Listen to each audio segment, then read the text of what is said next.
Hello everyone, this is Ruby Stars of the JTF Forum. Today I want to talk about Obamacare and its ramifications.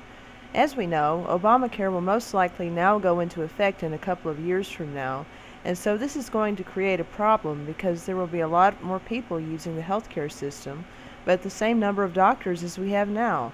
At first, this will probably just mean that we'll have to wait longer to get an appointment, which could be a serious enough problem on its own if you need to see a doctor badly enough. I like my doctor because he's very competent, and yet I can get in to see him the same day whenever I need to. Are we going to be able to look forward to that in the future? I think in order to address the doctor shortage, that there will be two responses to it. First, the medical schools will be passing more students than they have before. What this means is that subpar doctors that couldn't pass before are going to be passed, and there will more likely be affirmative action doctors passed as well.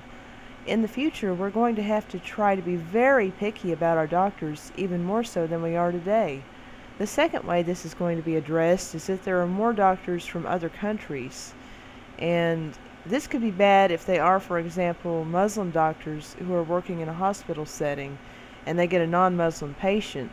Obviously, not all Muslim individuals would necessarily do harm to the Jewish, Christian, pagan, or atheist patient, but their belief system tells them that they should. And so I see this as a risk.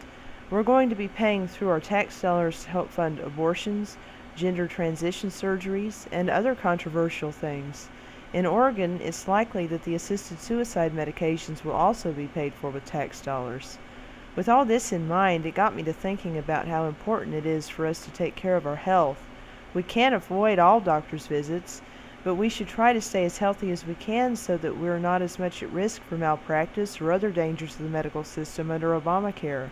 It was always a good idea to pursue a healthy lifestyle, but it's even more important now that the healthcare system may be corrupted and bureaucrats may be deciding which treatments you're allowed to get. For some reason, conservatives tend to, a lot of times, not care as much about fitness and health as many liberals do. The image of a cigar-smoking Rush Limbaugh comes to mind.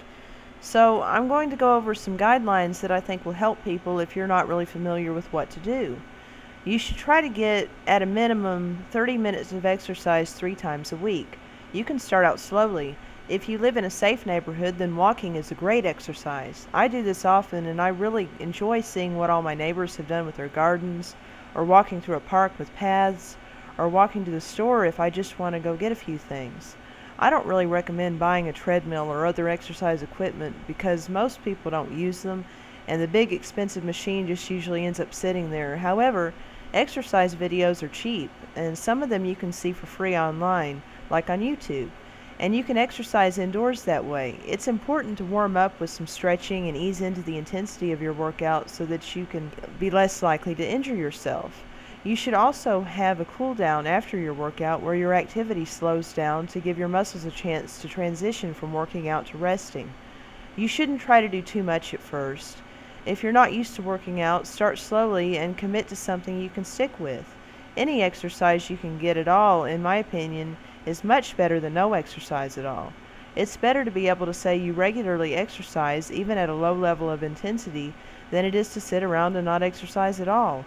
When you feel like you're ready or you are able to up the intensity, then you can do that and you may get more benefit, but don't try to do too much too fast or you'll just burn out on it and you won't continue.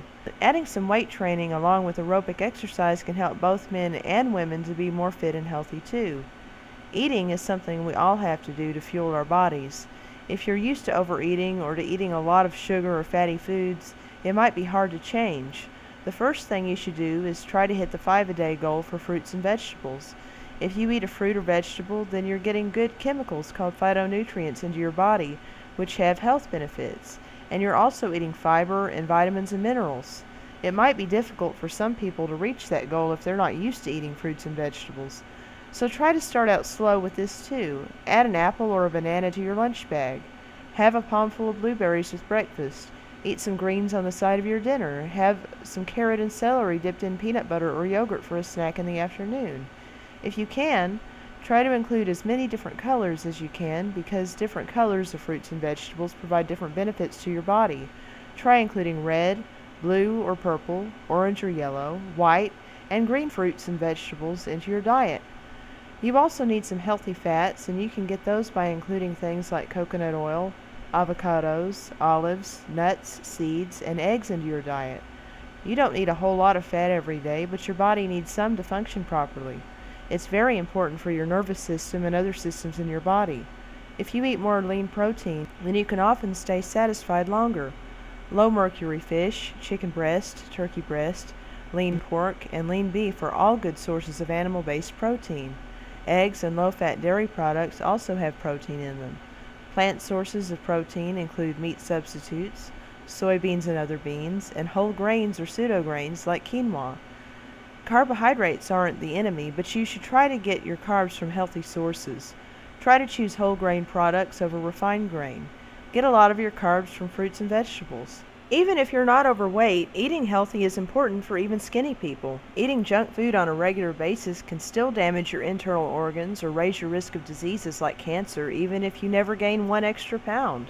If you are trying to lose weight, then women should almost never eat less than 1,200 calories a day unless you're under medical supervision, and men should almost never eat less than 1,500 a day.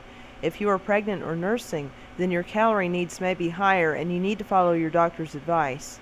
The upper limit of calories you should eat is based on your current weight and how fast you want to lose. Aiming for 1 to 2 pounds a week is a healthy rate for most people. I'll include a link to a site that will help you calculate calories, but you should adjust it based on things like your individual medical situation and your doctor's recommendations. To be healthy, it's also important to try to limit stress and learn how to deal with the stress that you do get in your life. Also, your spiritual walk is very important. Praying to God on a regular basis can give you a lot of the support that you need to reach your goals. Also, your connection to family and friends is very important. I hope all of this was helpful. If you want to join an exciting, controversial forum, then please consider joining JTF, the Jewish Task Force. We have many Jewish and Christian members and people of other faiths as well. We are a right-wing forum dedicated to making this a better world. You can find us at jtf.org. Thank you and have a blessed day.